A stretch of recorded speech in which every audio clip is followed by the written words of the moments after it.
How to recover TikTok deleted messages. Hello everyone, this is Sabrina here to help you today.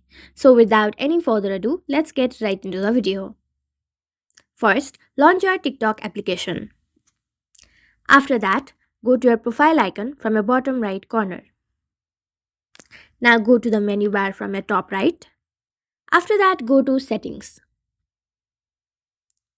Now scroll down and then you should find an option of your activity.